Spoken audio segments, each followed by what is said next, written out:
arcs, and they're the Eros flame level of the Akasha Aya, the Akasha Aya God worlds frequencies coming in. So you're going to have the Eros arc, the Akasha Aya Eros arc, and the Amaraya mother arcs coming in. The mother arcs, they call them mother arcs because we get the Ire arcs when they're only running part of the arc system, like not just the 13 one, the Eros arc. That's coming in. That will come both here in parallel. But when the pillars activate, even if the gates activate only at the Eka level and begin to run into our system, we tend to get the Ire, primary Ire arcs, and the parallel system gets the Mane arcs. So the Ire, which is the divine feminine current, they call them the mother arcs, and the father arcs would come down in parallel, and they would be doing the same kind of configurations. It gets very, very confusing, and you need a map about the size of Texas to draw on once you have this much information on the grids. Where are the heart implants located? Where is this located? Where is the stargates located? What angles of projection are they using for which one, which beam? At this point, we have to do them over. These were given before they even talked to us about the Hitharo.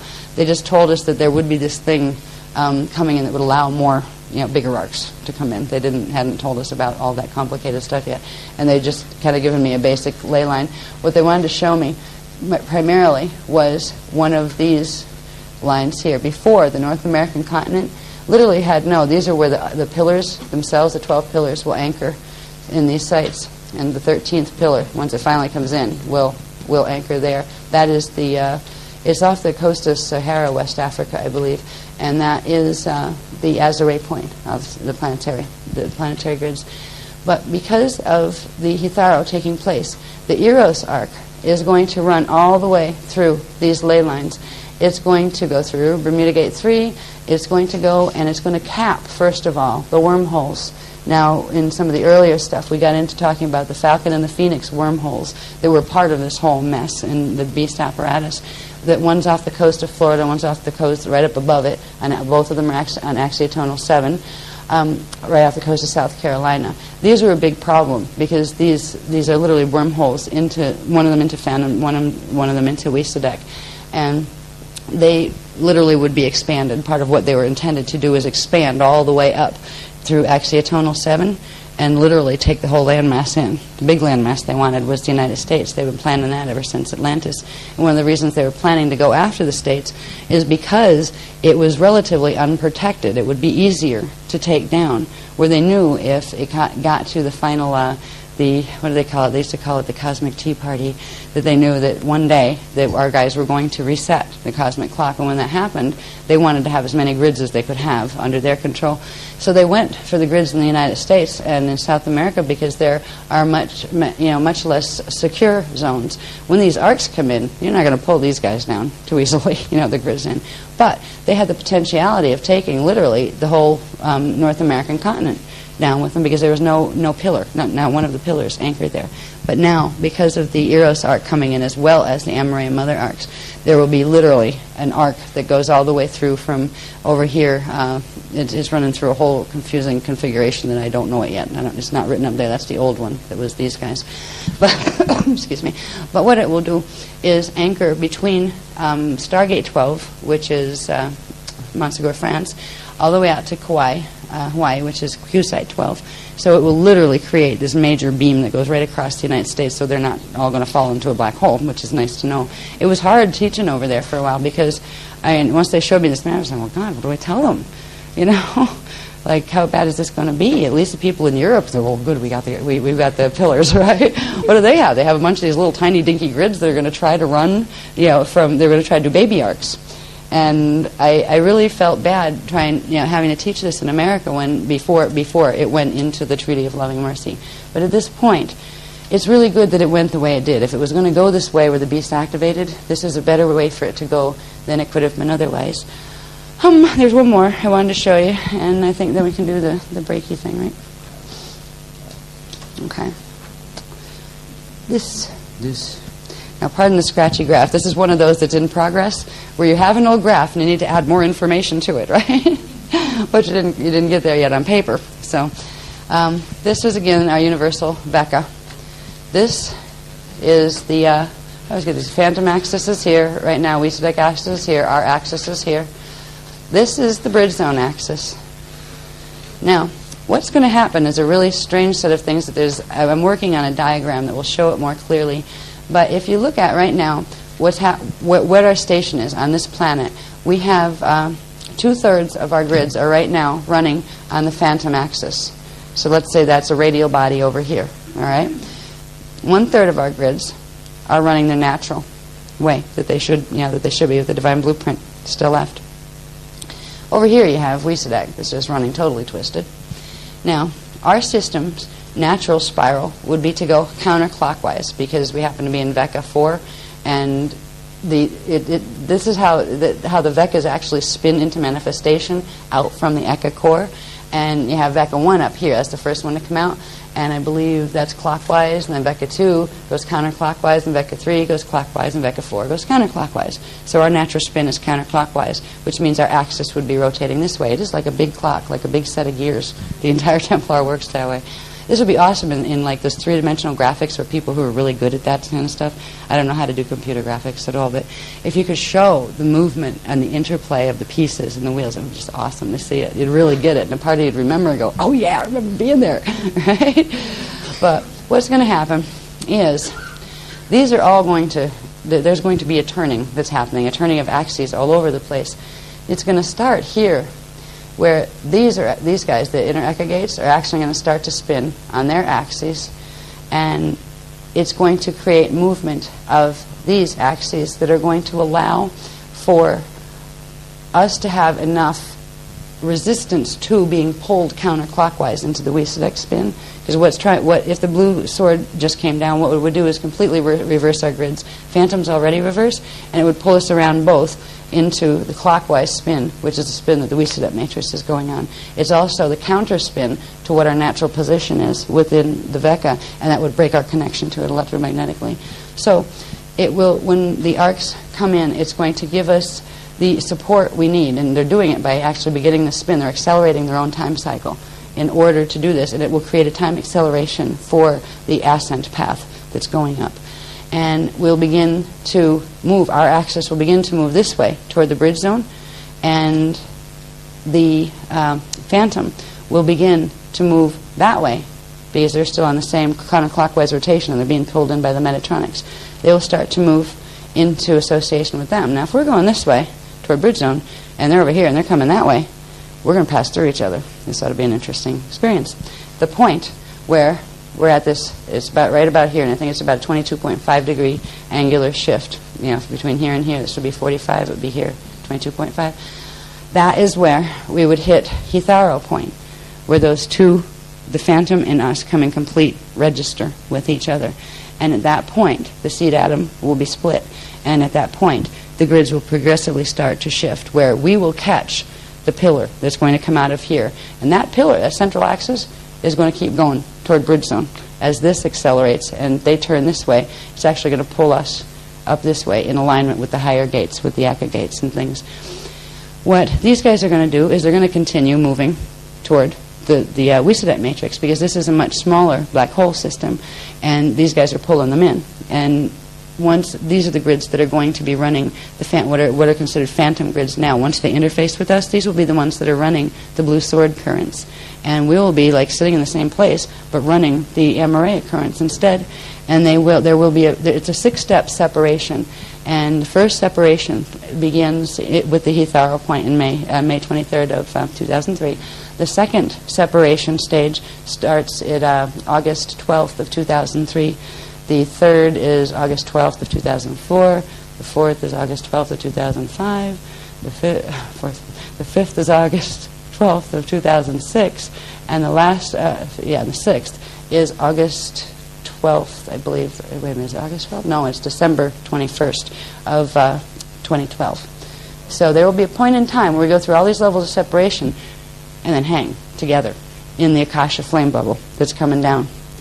And it's only when the full activation of all the 12 Ruche pillars are finally in that would be the separation of the shields. What that event's going to look like, I haven't a clue.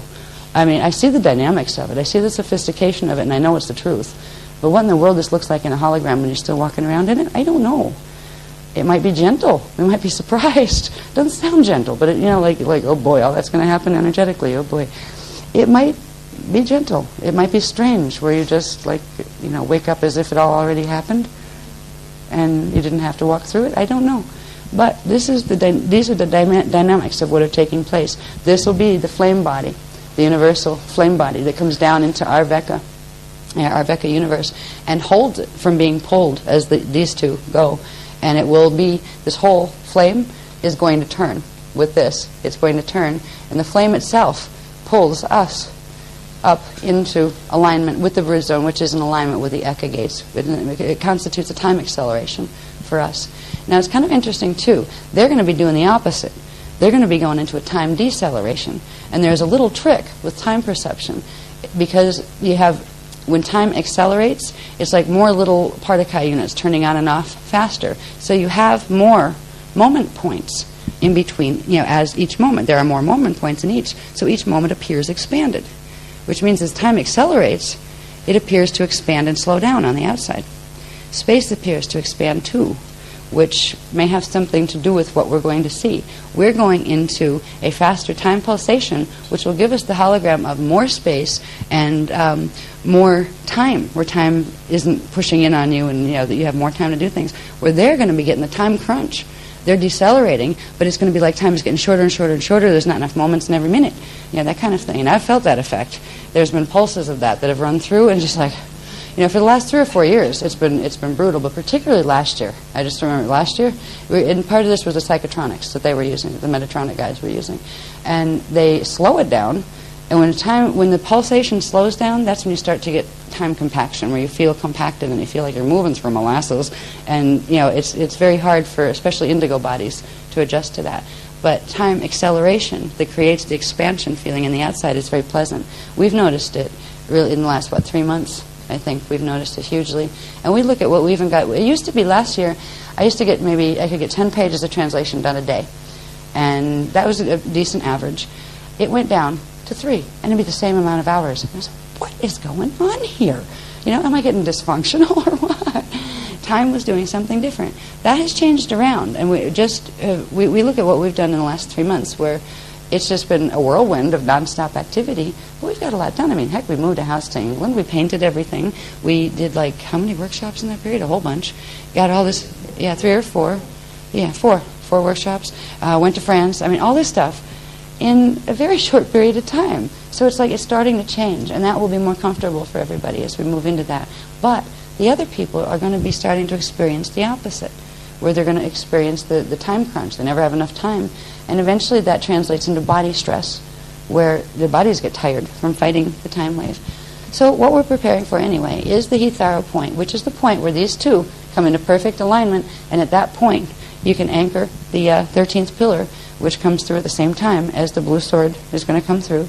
And that's when we each have made up our mind as far as which evolutionary journey we're going to go on. And there's a lot more information to learn. Excuse me, I keep coughing today. I'm having that Amareya clearing issue. But it's time for that, right? Okay. I would rather do them on the way back in. Yeah, okay. Okay, yeah, we'll do our coffee break, and then what? Okay, good. We'll do coffee breaks, a half-an-hour break, but it's 20 minutes for us and the people who are coming in for their level 3. So resumption of class is about 20 after 5, so the ordination should be happening at 10 after 5, okay? Now, during your break, to avoid wasting further time, as it were, en masse, will you make sure that you know where the 4 symbols are, the 4 key codes that you've been given, right? You don't have to put them in sequence, because I'll tell you what sequence. And then you have the LTR programming grid, the I Am the Sacred Sun, which was the last page in your folders when you were first given them. You will need access to all those 5 sheets of paper when we come to the new techniques, all right, after the break.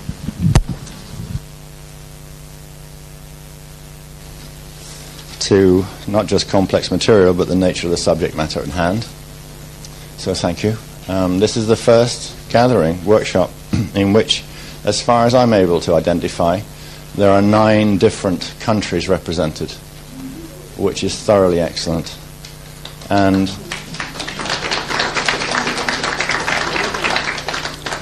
while we appreciate everyone's coming, it's always, I think, just as slightly more significant to notice that people have traveled many thousands of miles to be with us and to, I hope, carry the flame back to their own countries and to act as an envoy for what needs to be known by those who have ears to listen and a willingness to do so.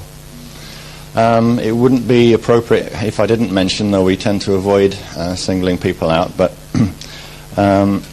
the torch is being carried in the UK and Europe very squarely by a very small number of people, and we particularly appreciate what they've done. Noel and Rosalind in Ireland, Brenda, Maxine, Jane, and there's a name I should remember here, but I haven't, Fraz. Any other name that isn't springing to mind, please excuse me for not remembering it. But they've all done a sterling job in trying to organise, Mary, to the last 3 workshops that we've held over here. Now we're in England, of course. We'll be doing more than we were able to do before to concentrate on opening up people's minds throughout Europe. And if there are ways in which any of you are inclined to help, you may make a note of the following email address, which is the AP, just simply apmceouk@aol.com. apmceo, as right press Melchizedek Cloister Emerald Order, apmceo@aol.com. And Jane Wood down here, this lady in the purple outfit, has got, if we're in the locker room I'd use different words, but she's putting her head in the lion's mouth, bless her, and is going to come real close and take responsibility for establishing the UK European office, which is also the worldwide headquarters. And although it won't be fully functional, or we don't intend for it to be in any great way online until the beginning of the new year, Jane is about to begin preparations for that. So there is an email address. There is also a telephone number, which is UK, expressing internationally, it's 441822 860-102. 441822 860-102. Bear in mind, the office will not be manned on a full-time basis, so don't get scratchy if you call and no one answers the phone quite yet, because as I've said, we're not really preparing to bring it up to the level that the Sarasota office is at before we left until the new year. But that's the information you need. There are thanks as well, most sincerely, and we shall look forward to seeing some, if not many, of you again at the next workshop, which will be in Dublin in late February, but I don't know what the date is. But Rosalind and Noel know. What?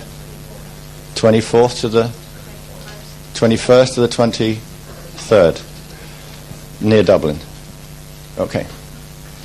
And while I'm talking that way too, the next class that will be on the itinerary will be in Scandinavia in March, and I don't know the details of that yet, but Jane will by then, if anybody wants to know. And then the next workshop will be in May in Paxos. Well, she's looking and saying if I don't know, she won't know. But we have ways of finding out. The next will be in Paxos, the major gathering over there, which you already touched on. And I think the next class after that is going to be in Andorra, in between Spain and Thingy, the unmentionable place, where you only get bread and cheese for breakfast. And well, then it's kind of like watch this space, because there's a very tiny avatar wants to come into all of our lives and is due before December. So goodness knows what other workshop will be happening after the summer next year. All right, we're going to go right into technique now. So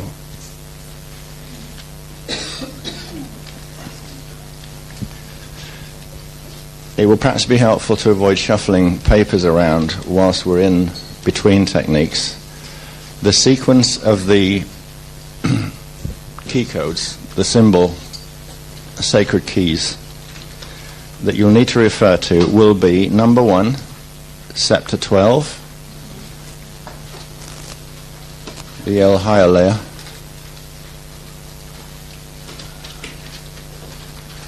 that's the one with the flame at the top and the cross in the middle. That's scepter 12. The next is the Riyanayana, which is Eka 12.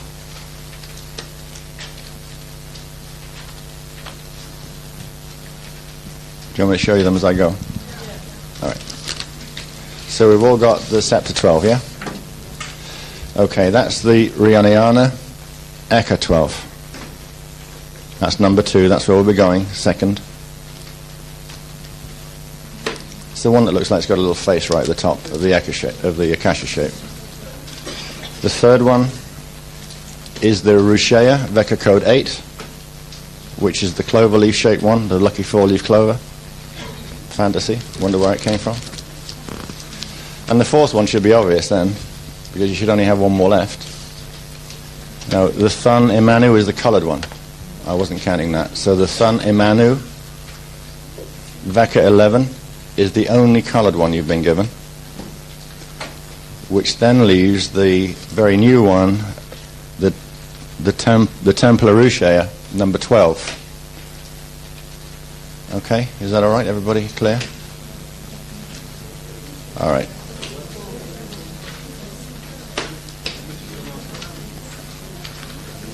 The one with the angelic writing all around it.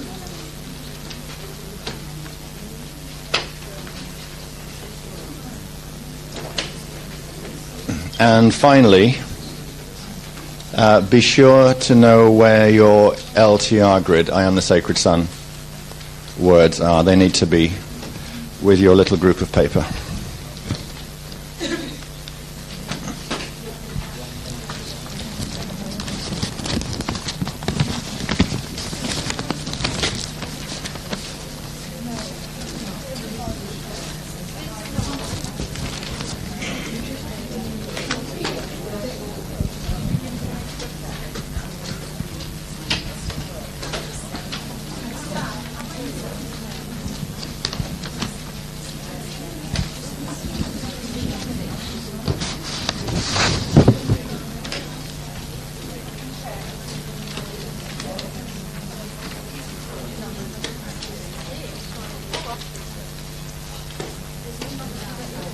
Alrighty. And the Rishik Shield activation, parts 1 and 2 of the Cosmic 12-12-12-12 initiation. We'll be working with Scepter 12, the El Hayalei, Eka Code 12, and the Rihanayana induction, and using the Sacred Inner Sun LTR grid. This is Veka Amareya activation level 5, Akasha Amareya flame body activation. To initiate parts 1 and 2, Scepter Code El Hayalei and Eka Code 12 Rihanayana of the Cosmic 12-12-12-12 lock key code sequence into the personal shields. This is what it does. And initiate level 5 Veka Amareya flame body activation through activation of the density 5 Rishik shield. This technique prepares the body, mind, spirit, personal shields, and DNA template to receive the Cosmic 12-12-12-12 flame body activation that Earth will enter on December 21, 2002. The Cosmic 12-12-12-12 activation releases the outer lock seals on the Akasha Aya, Akasha, and Eka, and Universal Veka radial bodies to activate the Cosmic Akasha Aya, Akasha A, Akasha Eka, and Veka Amareya flame bodies in preparation for initiating the Cosmic 1111 13th pillar, Chris Code number 1 activation during the Hitharo peak of May 27, 2003. One must anchor the 13th pillar Akasha Aya, Amareya Eros Arc, the Ark of the Covenant, during the Hitharo in order to catch the wave of ascent into the bridge zone time continuum to reset the cosmic clock and cosmic divine blueprint in the personal shields through anchoring the inner 12 Rushe pillars. Activation of the inner Rushe scepter pillars neutralizes Metatronic implants and prevents the D13 reverse blue fire sword currents from causing monadic reversal of the shield, enabling one to avert Wesedak black hole fall between 2012-2017. Part 3 of the Cosmic 12-12-12-12 initiation is contained in Technique 16, which we'll be doing, the Gold Wave Monadic Infusion, Veka Code 8 Rushaya Induction, and Technique 17, the Universal 1111 Akasha Amareya Flame Activation, Veka Code 1111 Parallel Thun Imanu Induction. Part 4 of the Cosmic 12-12-12-12 initiation is contained in Technique 20, the Rouchet Code 12 induction, which we shall also be doing. Now, this is to be done within 24 hours of Technique 8, Part 2, which is partly why we did it this morning, and also Techniques 1 through 9 and Techniques 13 through 15, and their preparatory steps at least once in this lifetime, which you're all now fully prepared and charged with. All right. All right then. The procedure, Technique 12, Part A, the 12-12 induction, involves optical pineal induction of the Scepter 12, L Hyalei and Eka 12 Rihanayana density lock key codes. The slight cross-eyed focus that we'll be asking you to use allows the two polarized optical energy currents to blend into one non-polarized current to enter the cranial kundalini seals in the pineal gland. If you have difficulty with crossing your eyes, don't worry about it, simply do your best. Okay? But that is why you're asked to undertake an eye cross focus. So, if you take the first symbol, which is the El Hyalei, Scepter 12, while focusing your eyes in a slightly crossed position on Scepter 12, inhale, using the breath to draw the image and the energy signature, remembering this is a being and fully conscious, into the pineal gland at the brain center. You can take a second breath if you'd like to. On the exhale, use the breath to push the Scepter Code 12 down the central vertical and into Earth Core. Then quickly inhale the code up from the Earth Core to the center of your Maharic shield disc, 12 inches below your feet. Exhale while imagining the Scepter 12 code expanding horizontally out from the Maharic shield center through your entire Maharic shield disc, riding on the breath until the Scepter 12 code has expanded to the same size as your Maharic shield disc. This fully loads your Maharic shield with the Scepter 12 code mathematical program. Inhale and exhale gently several times to amplify the Scepter 12 code induction into the Maharic shield, and until you can sense some form of resistance returning from your shield, indicating that your shield is fully loaded.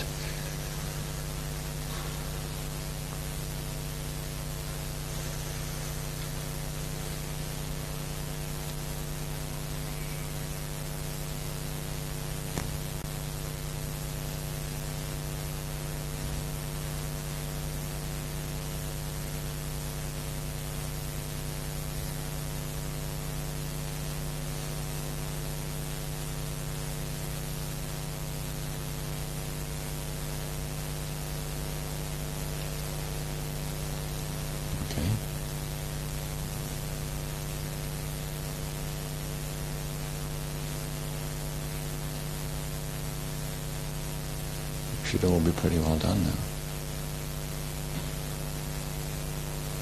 When you feel ready, you can put the El Hyalei Scepter 12 symbol to one side on the back of your packet, and then go to the Rihanayana Eka 12.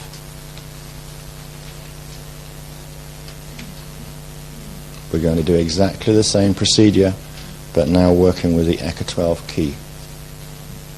So, with your eyes focused in a slightly crossed position on the Eka 12 key, inhale to draw the image and its signature into the pineal gland at the brain center. On the exhale, use the breath to push the code down the central vertical into Earth's core. Then quickly inhale the code up from Earth core into the center of your Maharic shield disc 12 inches below your feet. On the exhale, imagine that the code expands horizontally outward from the Maharic shield center through your entire Maharic shield, riding on the breath until the code has expanded to the same size as the Maharic shield disc. Inhale and exhale gently several times to amplify the Eka 12 key code.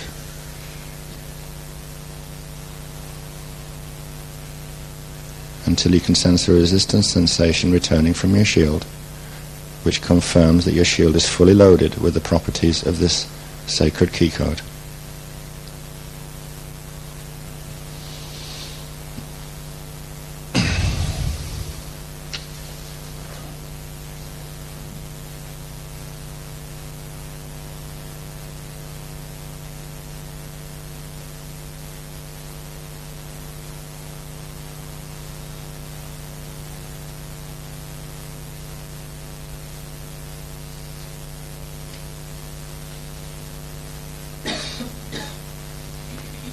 Now the next page you'll need, if you're done, is the one, technique 12, I am the sacred inner sun. This is the LTR grid. You're going to read the ancient Anahazi language. This is not a symbol.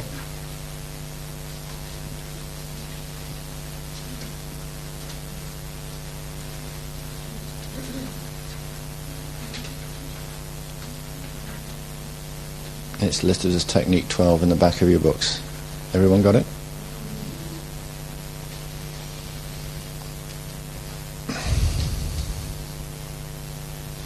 So together we'll say, Eshura Aru un Trivectus de Emir Ashalunta Inu A Am Ata Eda Neta Oshu Itate Kia O Eta Isa Izu Enot Azure Ha Ometa Isa Amaria Ha Et Iura Ishura Aru Eta Taeja Enta Akumton.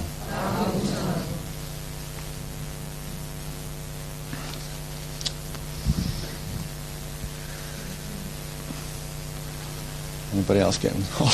Steaming. Okay, will you please turn to your Rushia sacred key code Veka 8. This forms the centerpiece of Technique 16, the Gold Wave Monadic Infusion, Veka Code 8 Rushaya Induction, Part 3A of the Cosmic 12-12-12-12 Initiation. The purpose of this technique is to expedite initiation and activation of Veka Code 12, the Or Emanu, Elemental Solids Template Restructuring Code, when using following Technique 12. The 12-12 induction and Rishik shield activation, and the preceding Technique 7, Thun Imanu Veka Code 1111 parallel induction. Together, Techniques 16 and 17 trigger expedited natural initiation and activation of Veka Code 12 to complete Part 3 of the Cosmic 12-12-12-12 initiation. All we have to do is to undertake the optical pineal induction of the Veka 8 code Roshea.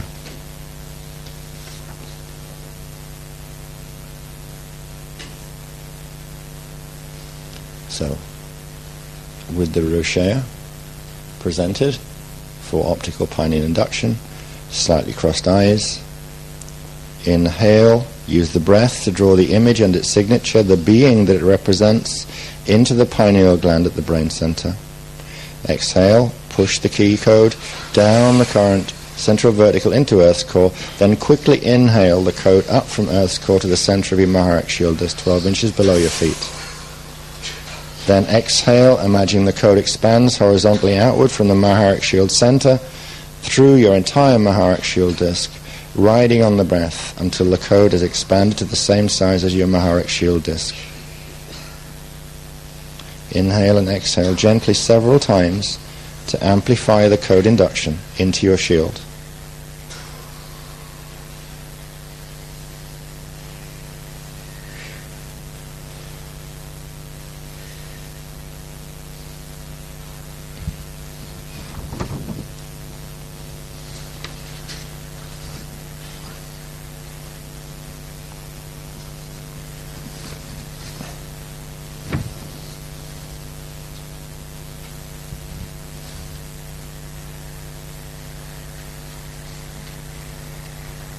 Okay.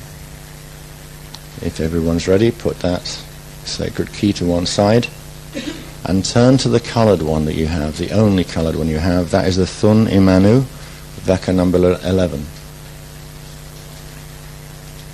This is the basis of Technique 17, the 11-11 Veka Code 11 and parallel Thun Imanu Elemental Fluids Template Restructuring Code Induction, Part 3B of the Cosmic 1212 Initiation.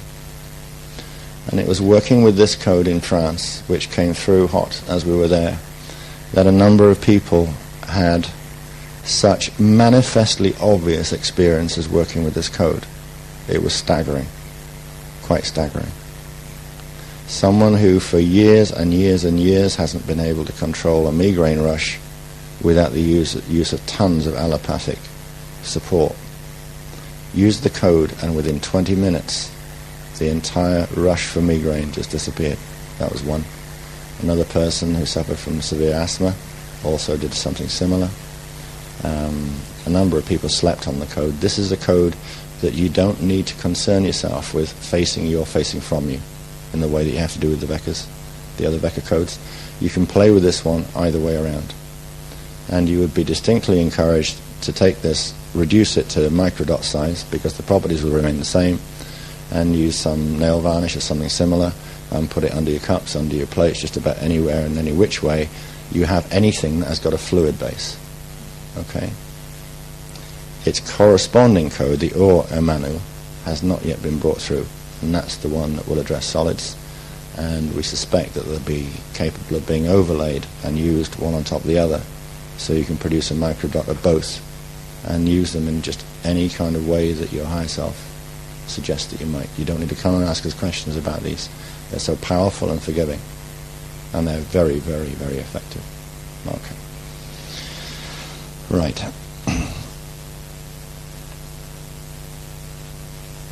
So this is going to be a procedure of astral etheric induction of the Veka 11, parallel Veka code 11, code that we call the Thun Imanu. So begin by imagining the Akasha symbol, Eka code 3, in the pineal at the brain center. Inhale and hold a pause breath for a moment. So inhale deeply and hold the breath just for a little while, and then forcefully exhale the Akasha down the central vertical into Earth's core. Inhale, using the breath to draw the Akasha symbol up from Earth core to the heart chakra. Then exhale the Akasha symbol horizontally out the front of your heart chakra, and imagine that it's now stationed in the etheric body about 1 inch out from the physical body, right over the front of your heart chakra. Now,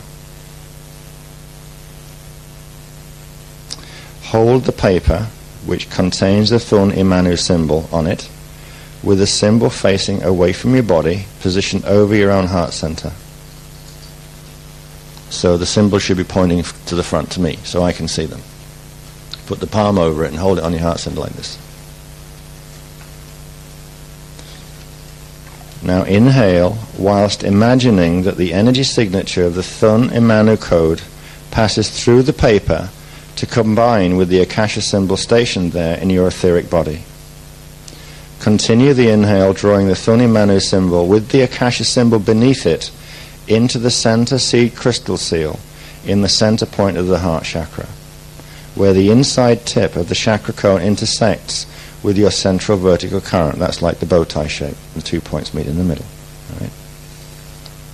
So on the inhale, all right, imagine the signature of the Thun Imanu passing through the paper, combining with the Akasha, stationed in your etheric. Continue the inhale, drawing the Thun Imanu and the Akasha into the center point of the heart chakra.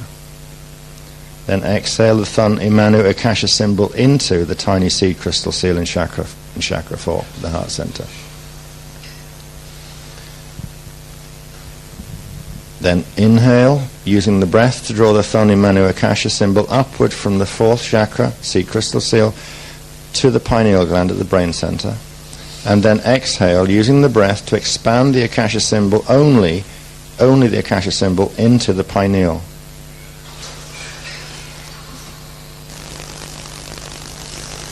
Then inhale, using the breath to collect energetic thrust. In other words, inhale and hold slightly, and then exhale forcefully, using the breath to push the Thun Imanu upward and out the crown chakra, all the way up to chakra 14, 36 inches above your head.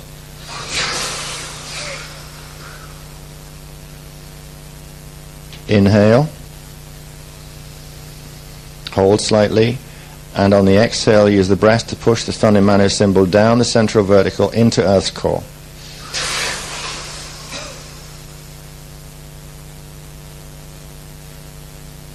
Inhale once more, using the breath to draw the Thun Manu up to the center of your Maharic shield, 12 inches below your feet.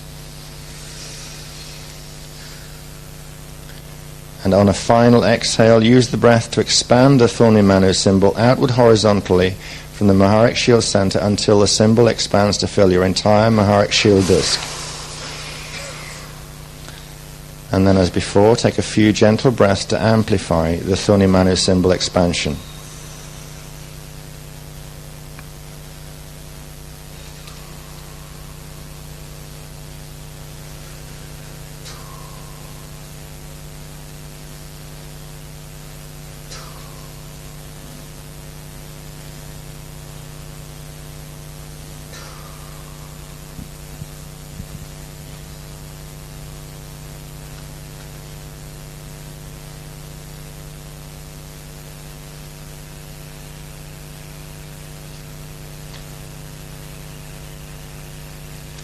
Okay, now we repeat the Thun Manu tones and the Akasha tones, using the melody of the Akasha tone, the A, Traina, E, Akasha, okay? I haven't practiced this much, so I'll do my best to guide you. Line 1, the Thun Manu tone, is Ete, Unam, Esa, Akasha. Ete, Onam Esa Akasha. And the melody we use is the same as Oma E Treina E Akasha. Okay? Alright, we'll have a bash at this. We've got to do it 3 times. Both lines 3 times. Okay? Oma Te Onam Esha Akasha. Oma E Treina E Akasha. Oma Te Anam Esha Akasha. Oma E Treina E Akasha. Oma Ta Anam Esha Akasha. Oma E Treina E Akasha. Oma E Anam Esha Akasha. Difficult, I know. Oma E Treina E Akasha. Now, I dreamt about doing this beautifully yesterday, and one half of the room were doing it in perfect harmony, and the other half of the room were doing it in my dreams, and so we've already done it really well. So then the magic was 3 times through, and not everybody will know them necessarily. They're from the Dance for Life program, but just hum along if you don't know the words. Ire sharadike sheta amira pranachi manu ekre dakuki ma'ayana treyari manekai hahura haramaya manaki. Ire sharadike sheta amira pranachi manu ekre dakuki ma'ayana treyari manekai hahura haramaya manaki. Ire sharadike sheta Amira pranachi manu ekre dakuki ma'ayana treyari maneka ihahura haramaya manaki.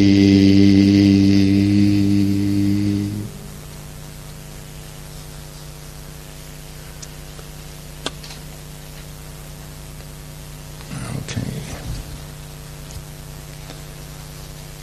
Now we're going to do technique 19. And before we do that, I've got to remind you all of something. Can you all remember in the results of the witness quiz which you were in the heart shape? Were you more Manu or Mane or Ire? Can each of you remember what you were? Right. Okay. In this, you're going to use the ray colors, the 3 primary ray color associations. I'll remind you of them. All right, Ire people. Pale magenta pink plus dark sapphire blue plus red. Mane people, pale yellow plus dark silver plus orange. Manu people, pale turquoise, pale silver white plus yellow. Okay, everybody clear? Where you're strong. Pardon me? If you have two the same and one of them is the Manu, use the Manu. Pardon me? Pale magenta pink plus dark sapphire blue plus red.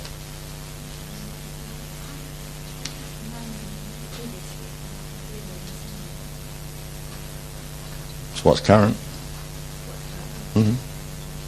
Yeah, in the same way that you may have a primary.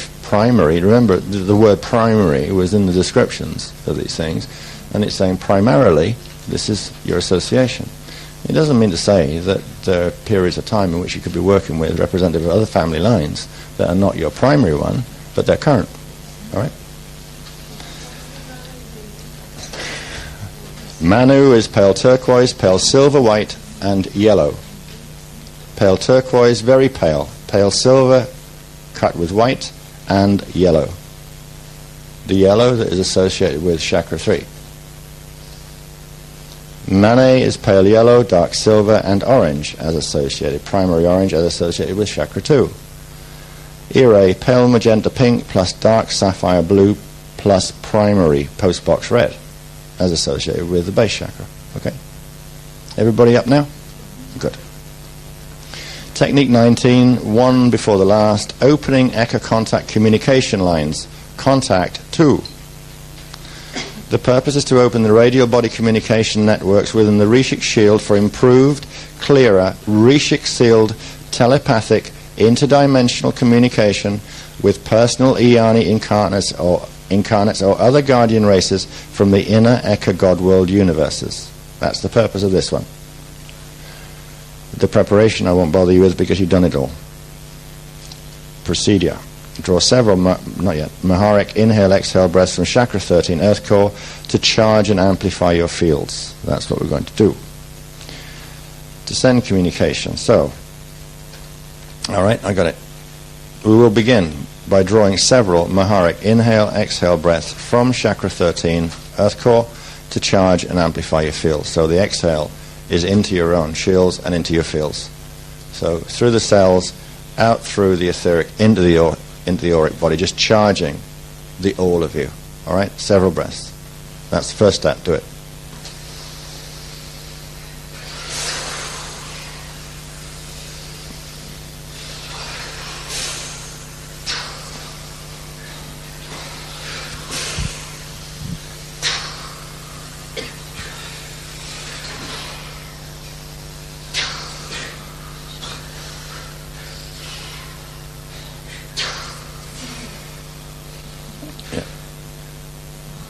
Pull it up from Moscow.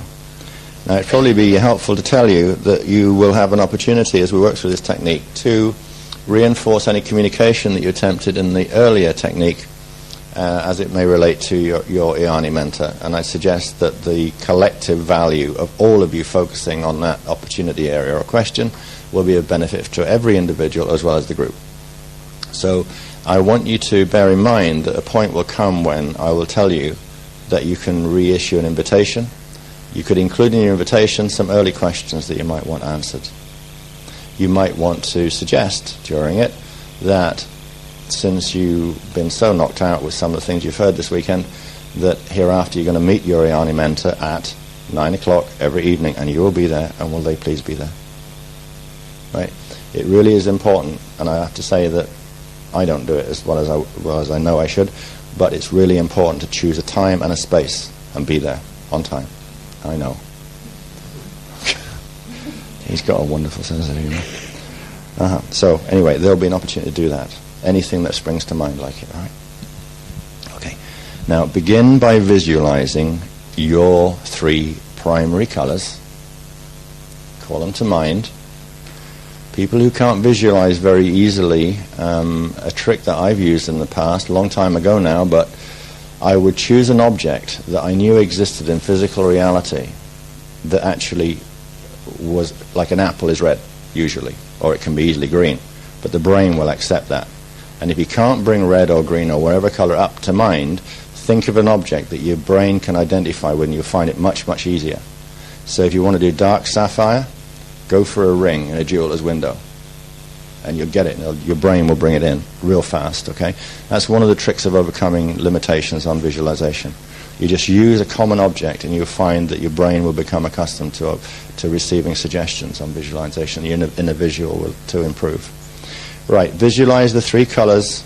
We're going to fill the room with apples, bananas, and what else in it? Etherically. Now put them back when you're done, all right? It's theft on any level. So begin by visualizing the three colors of your primary contact ray. Okay, so bring them in one at a time if you can't visualize easily.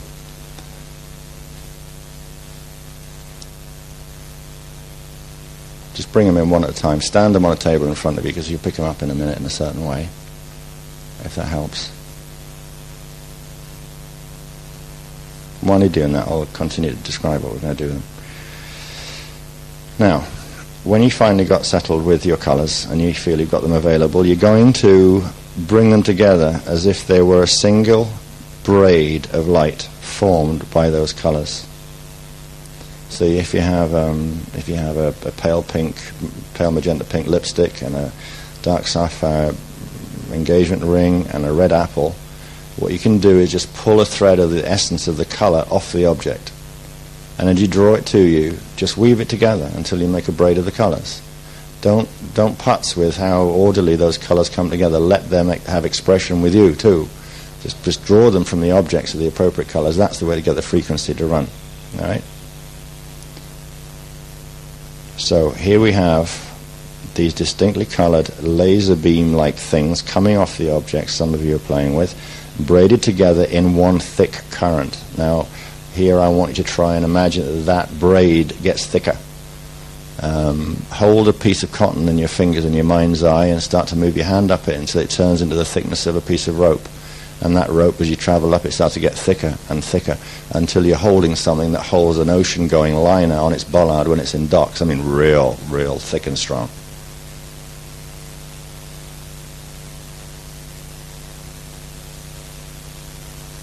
Now from that braid, imagine your contact ray is anchored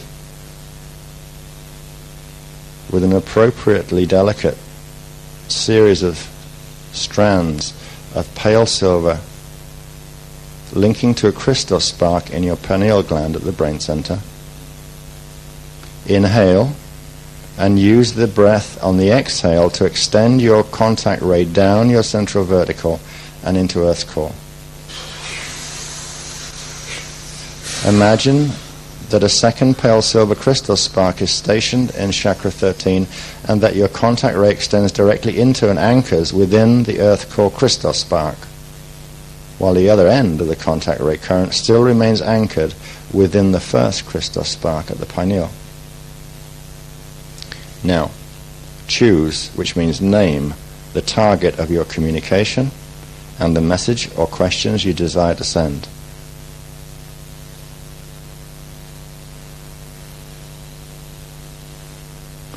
Once you have a specific message or question and a specific receiver target in mind, telepathically project the message as an intention into the first crystal spark at the pineal gland.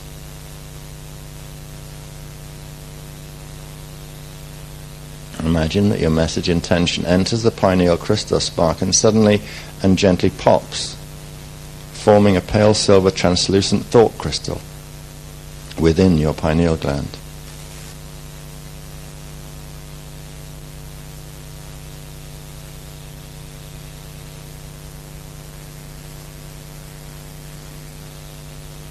Now take several gentle inhale and equally gentle exhale breaths, using each exhale to gently push the thought crystal down from the pineal gland through your contact ray in your central vertical current and into the second crystal spark in Earth's core.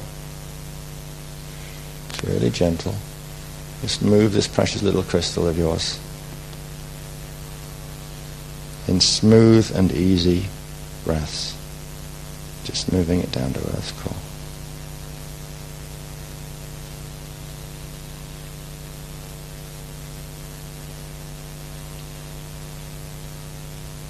Take several gentle breaths in and out to get it there.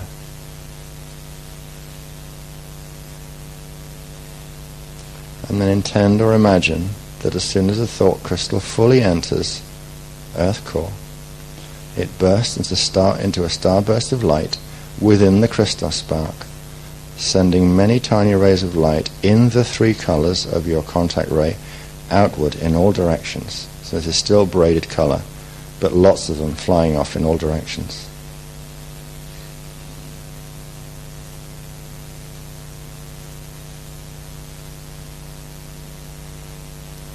Imagine now that the many emanating tiny rays of light spiral down to chakra 15, out the other side of Earth, and into the universe. Your message is now sent.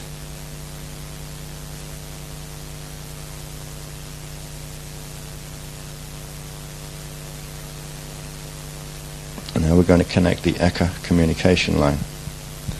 So holding the image of your internal contact ray in mind, still running within your central vertical current between the pineal and Earth center,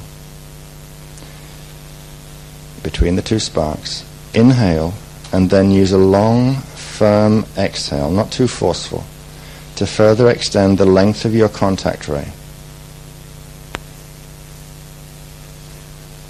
Just increase the length of your contact ray. Imagine your contact ray still anchored in both crystal sparks stretches outward and upward toward the right, forming a tricolor rainbow arc of light running vertically upward in the right side of your auric field from its Earth core crystal spark tether line up to chakra 14, 36 inches above your head.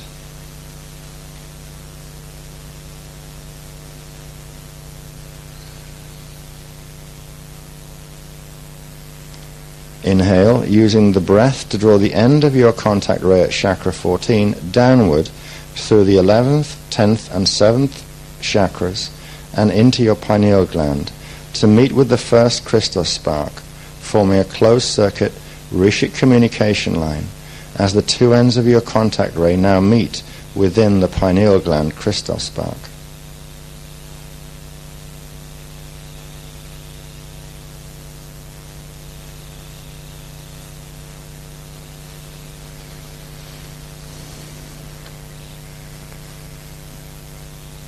And the final step in Technique 19, which would be much better and much more fun done at home because we don't have enough time here really to allow you to play with it, but to receive a communication, we'll just try it and see whether you pick anything up quickly. To receive a communication following your initiation of contact, inhale, then use a forceful exhale to push the pineal crystal spark with your contact ray circuit within it horizontally outward to the right, to the mentor space over your right shoulder. Inhale and exhale again, using the exhale to expand the crystal spark into a basketball-sized sphere of tricolor light sheathed in pale silver.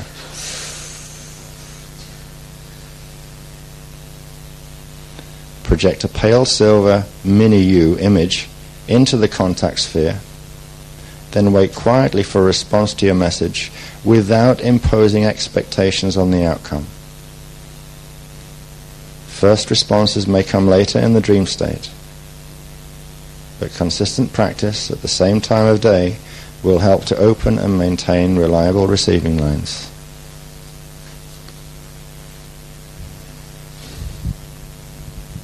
I'll just leave you though with a minute or two just to play with it briefly.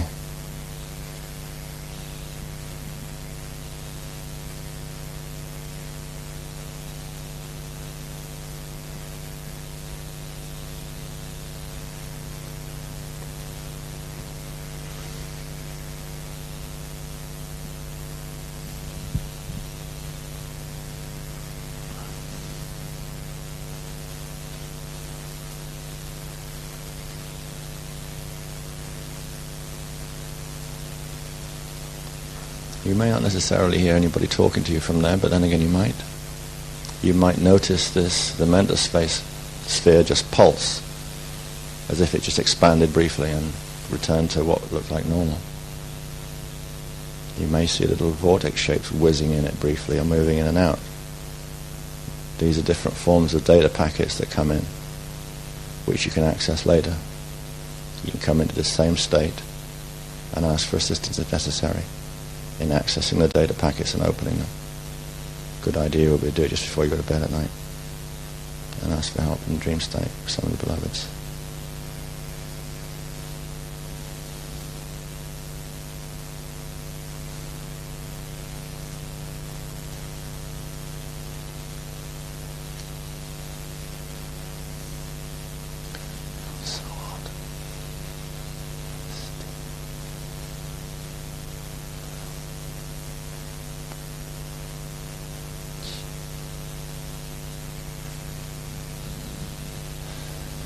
Okay, you lovely people.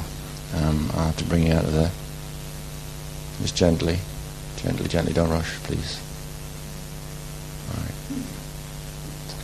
And this is the final technique for this weekend, and for it you will need the final sacred key. This is Templar Ruche 12.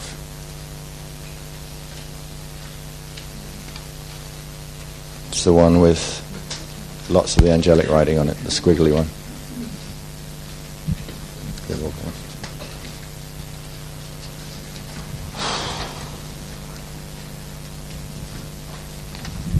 Okay, this is technique 20, the Templar Ruche code 12 induction. It's the final part of 4 of the cosmic 12-12-12-12 initiation, the Akasha Aya Amareya flame body activation.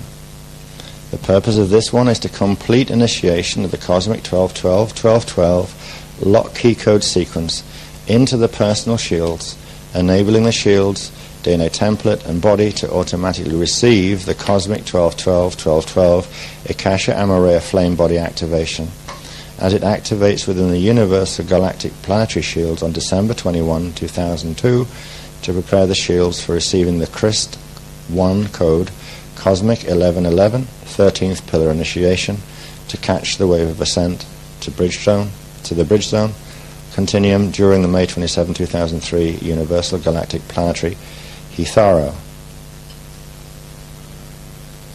It's a straightforward optical pineal induction of the Templar Ruche 12 code. We'll be using steps 1, 2 and 3 that we've already worked with.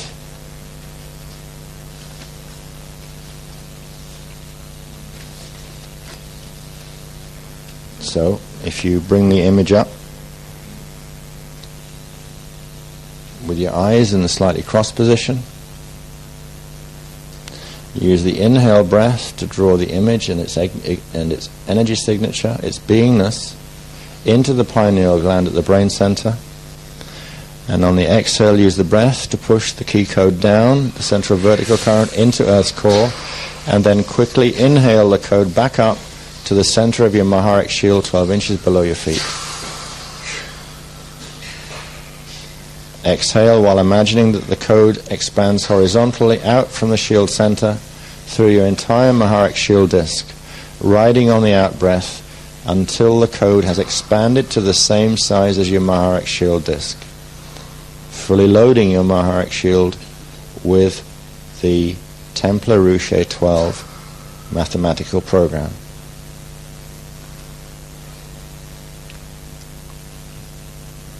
In a relaxed and easy way, move into inhaling and exhaling gently several times to amplify the Templar Ruche 12 code induction into your Maharic shield until you can sense a little resistance returning from your Maharic shield, indicating that it's fully loaded.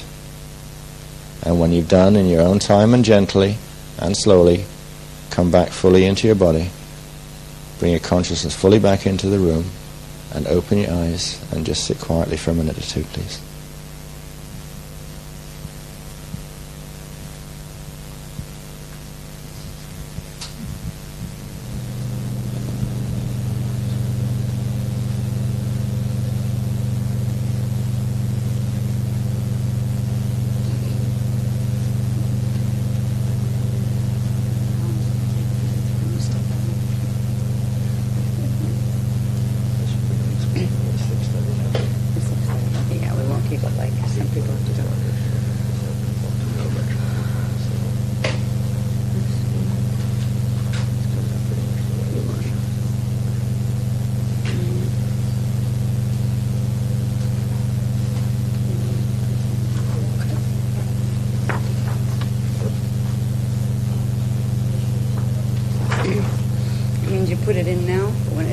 initiates in the grids, that's when you'll get the initiation. So you're just like putting it in ahead of time?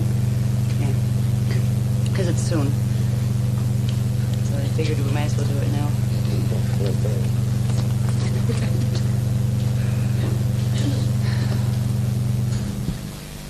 Okay. We're in the final stretch.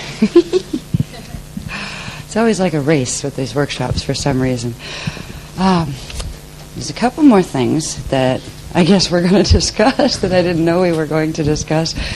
It's funny, the graphs and things that actually get typeset, they start out like this. Right? See this mess up here on the thing. I was just being shown more about the Hitharo and the process of the Hitharo. This will become a graph that's functionally readable at some point. I will try to point out little pieces that at least you might be able to see. And for some reason, the Ma'a wanted us to see this because it has to do with what's happening on May 27th and the Paxos trip, where I'll have to explain it actually to show you, but I'll work into there from here. But I just want to show you if I can find my extra arm, wherever that went. There it is, my extra handy arm here. All right. Now, I just wanted to show you the activations that you're doing, the 12, 12, 12, 12. This is what they're doing now. Remember, this is these are the Veka worlds, these are the Eka worlds, these are the Akasha worlds, the Akasha Aya worlds, and the Akasha A worlds, and the Akasha Aya worlds. This is where the Ruches are going to anchor from, and this is where the 13th pillar has to anchor from. That means the main lock seals have to be released all the way down to bring it down into the Veka system. When we're doing the 12, 12, 12, 12, we're doing the Ruche 12 opens the radial body here. Scepter 12 opens this radial body on the Akasha level. Eka 12 opens the radial body here, and Veka 12 open. Wait a minute, we've done Veka 12 open, which is the one that gets activated through the 1111 universal one, where you kind of do the override system with the Veka 11 code and Veka 8 code together. All right, that's what gives you this activation early. All right, that opens the radial body here. That's the first series that have to go down. Once they open, they initiate in the shields, and then there's the cycle of time that it takes until they fully activate, which means the radial bodies turn into flame bodies. They open into flame bodies. And the flame bodies you can pass through because they're not polarized anymore. The next phase, and this is what's necessary for the Hitharo to take place, are the center seals. Now, they're going to be running the central pillar from here. And you can kind of imagine the pillar as frequency that's pushing here, but it's the locks and the shields core on the next level down that are keeping them from running, right? So what's going to happen is when the R1 code, which is the Ruche 1 code, will open this central seal, they'll let this central arc come down to here. The next code will be the Scepter 1 code, it comes down to here.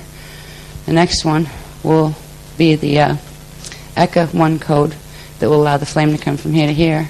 And the next one will be the Veka 1 code that's already activated, so they don't even count that as part of the 1111. But what they do count is the part you don't see on the graph over here that I squashed in on the other one that I don't have with me here, that shows another line coming down, and this would be the Christ code set. Just like you have your Ruches here, the next one up is the Christ code set. This Christ code number 1 holds all of the code number 1s going all the way down. So just by activation of that or initiation of that in the grids, it allows the opening of all of the 1 codes. So you get the K1, you get K1, R1, S1, and E1. And Vector 1 is already open, Vector Code 1, which is the BiVeca that they, I believe, opened in, gosh, that was a long time ago, it seems, 2001, I think. So I just wanted to see what these activations are doing as far as running the flame, first of all, the center flame, which is the 13th pillar, all the way down through. And once the 13th pillar is through, then the whole thing, if you can picture up here the clock, the cosmic clock with the 12 Ruche pillars, they all begin to spin and set in motion. The whole shield spins, and they each spin. And they progressively start spinning frequency down into their positions. They coordinate. They make the whole set of them start to spin. They actually set the whole set in motion as if somebody started a clock. And they progressively, I can almost hear a sound like, one activates, you know what I mean? And you can hear this, like, there's a sound to this. You know, I can feel it in my body. But they'll progressively start their initiation, and they will be initiating on the August 12th days, and then they will be activating in the shields on the December 21st days up until 2012, where you get the last 3 of them actually all activate together in 2012. So I wanted to show you what that is. You're really running the flame this way. You're bringing that central pillar in this way, and then the ruche, each pillar of them will do the same thing on their own cycle. And what it does every time is they bring, each pillar holds a piece of the cosmic divine blueprint. You know, it holds like its huge dimensional level of 1.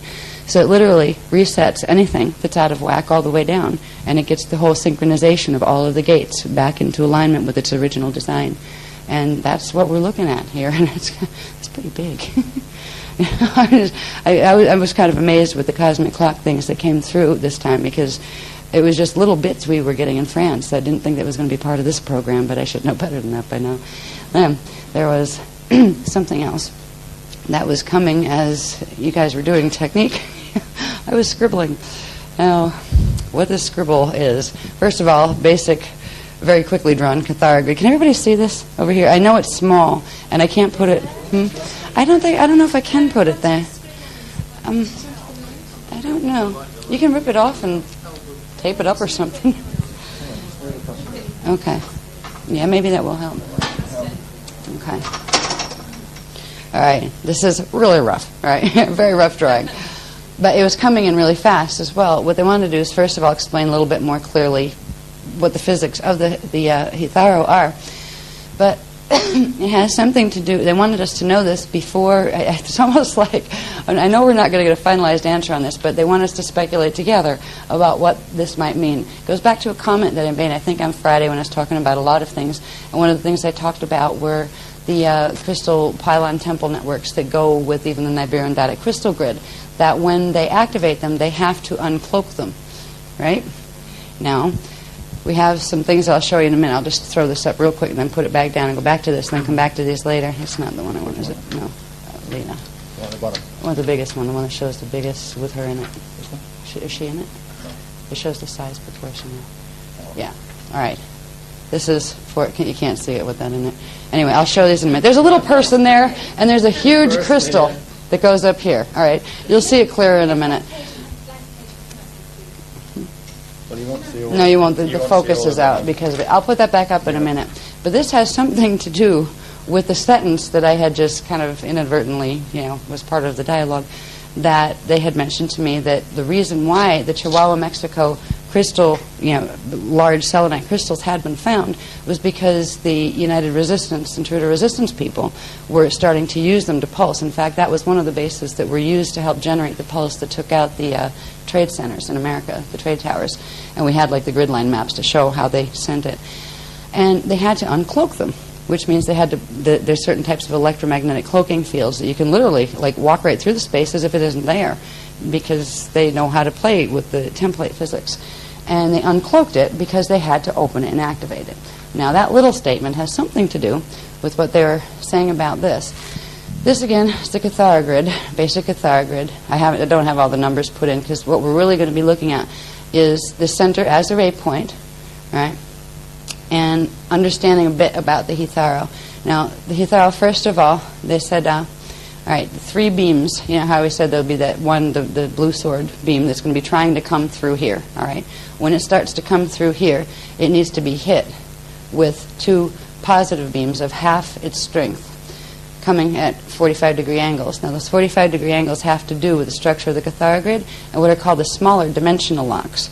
They're going to have to use a parallel dimensional lock, I think, for this one, and the dimensional lock here between gate 7 and gate 8 to shoot the Amareya beams down from the Eka gates.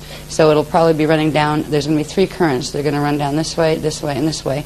They're going to meet at our gate 8, and then from gate 8 they're going to be sent. The currents is going to be the 3-way current is going to be broken into 2, and then it's going to be projected down through those smaller locks to create this effect. And this is like the seed atom. Okay, this is the 666 seed atom, which would be right here.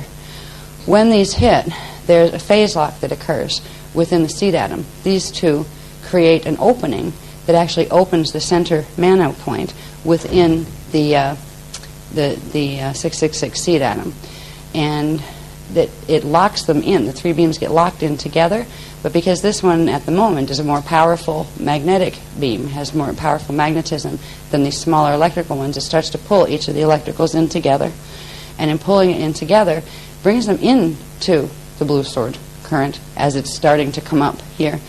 As they go into the current, they start to generate between themselves, because they're both a positive charge, a static field. And the more they try to push away from each other inside because of their similar charge, and the more this one, because of the negative charge, tries to hold them together, the more particle acceleration each of them go through. So they start to amplify in frequency until they actually become 2 times as strong as the original beam. So not only they were each was half as strong before. If you put them together, it would equal it. But this makes them 2 times as strong as it would be by the time they particle accelerate. And progressively, as they're particle accelerating, the static field is getting bigger and bigger and bigger in the center of the beam. So the static field down here is getting bigger and bigger and bigger. And what it's doing is the electrical fields start to push out, where they're almost past the boundaries. They're almost pushing past the boundaries of the original negative magnetic field that was holding them in the flame, in the sword. And as they start to push out, they're latched on to the that Manu window that their collision together had opened in the center of the 666 atom. So as they expand outward and they start to push further and further away as the static field between them grows, they actually take the edges of that window and start to spread it. This is where this comes in. So what was a tiny little spot where they originally collided inside of this very congested atom, a very compacted atom, there was a window open in it, and that window, because of the static field that starts to push these 2 things that are latched onto each side of the window, brings them in and then starts to push them apart. It actually opens up the space where the 13th pillar is going to come through. And that's where they flipped us over to here and show us that when this expands, this would kind of be like this. These dark lines would be these smaller lines inside here. Here's the static field that would come down, and the outside ones are now the electrical ones that have pushed out past the beam. So now the electrical ones have come together, the Amareya ones have come together and are actually holding temporarily the reversed current, because now they're stronger current. Then there's this interesting thing that takes place as this expansion. They keep moving outward until they fill the entire spectrum of the Gathara grid. And as they do this, in order to help this happen, these 2 temples, which are crystal pylon temples in the inner Eka, which would be Q site 7 and Q site 6 on Earth, have to be fully activated in order to generate the pull that will literally help to pull this out further, all right, until these side beams hit the full frequency spectrum of the Gathara thing. So what they're showing me, and this is like more for speculation at the moment, because I don't have the answers of what are we going to see in Paxos, but these 2, Paxos Q site 7 is the one that will run the highest frequency, the strongest frequency, because it runs a stronger frequency than the D6 frequency. These 2 gates in the inner ecosystem and their Q sites here are going to be the first gates that actually go into what's called the trion Miage field of the inner Eka, where they're going to activate and pull this space. And remember, they're expanding and expanding the inside of the Metatronic atom. What they need to do is expand it to the full capacity, which it doesn't have full capacity of the natural Gathara here, because it's only a base 8. It would need a base 12 to make the full expansion. So at some point is where it will shatter. Okay, the atom will split its parts. When it splits, now here they get into the split down here in this one, where when it reaches critical mass, where you have the static field is 3 times the strength of the original blue sword beam, and the 2 Amareya beams are twice as strong as the original blue sword beam. That's when critical mass is reached. And I think when critical mass is reached, this is where you hit your the Hitharo peak. When critical mass is reached, the templates of the whole thing actually shatter. Ours, theirs, the whole thing. But because it has this 3 times as strong static field, the pieces hold together. So they're like suspended. And this is that point of silence, the great silence, the space of an hour. In that space of an hour, where you have literally everything has been fragmented, but it doesn't know it yet because it's being held together with a static field. And if you left it like that, it would be a big problem for everybody. But what happens in this period, also, it throws the angles of the angle of projection that the blue sword would be coming in on. It shifts that angle, and in both of it splits it, and it shifts the angle to where you have one coming in at 45 degrees and the other going the other way at 45 degrees instead of running this way, like a cross down the middle. And it allows, when the Amareya 13th pillar comes through, because it's going to come through the center point, it will run the vertical then. Now, when we're in this place of stasis, this hour, where everything is actually shattered and doesn't know it, this is when the template shatter, where the blue the blue sword currents and the now coming in pillar 13 currents, the particles start to draw to whichever one they co-resonate with. So the parts of the template, you had to shatter it first so you could separate them without them falling apart. And if you didn't separate them in a very specific static field, they just, be fragmented back to space dust. But it's like we literally get fragmented. Everything does, from the inside out. And this is how the shield separation progressively begins, where in this moment of silence, where the seed atom actually has exploded and stopped, right? And it's waiting for a bit until it, comes apart. What it's going to do is create a template that's holding the divine blueprint that's coming through on the 13th pillar, the 13th pillar, and another one that's holding the blueprint of the blue sword. Then, when the hour is over, there is a lot more to this, I'm sure, but what basically happens are these two fragmented points of the blue sword current start to swing back together. Now, I'm not sure if that happens really fast or if it takes a couple months or what, but these start to come back together. So you actually have the blue sword running and the other one running in the same space at the same time, but the shields have already been separated. Now it's just a matter of progressively activating more of the shields in whatever they separated into. This is why, if you want to take your shadow home, it's time to get it home now, because the shadow part that's still reversed and partially Metatronic would end up, if it had more Metatronic than not, it would be co-resonant with the blue sword, and you would lose part of your energy. But what we're doing, the flame body activations, is meant to protect us from that, so we can get the cords cut so they can stop feeding off us, and then we can get our shadow bodies back. Now, I think there was one more part to this that they wanted to go into. What was that, love? Please. This is just showing where through the different layers comes from the Akasha Aya to the Akasha to the Eka, to the Akasha Aya to the Akasha Aya to the Akasha to the Eka, then down through into our temple system.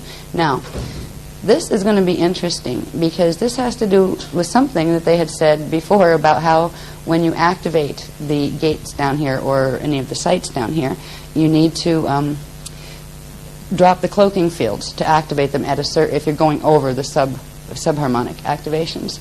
Well, they have to open fully Q Site 7 and Q Site 6 to make this pull to allow that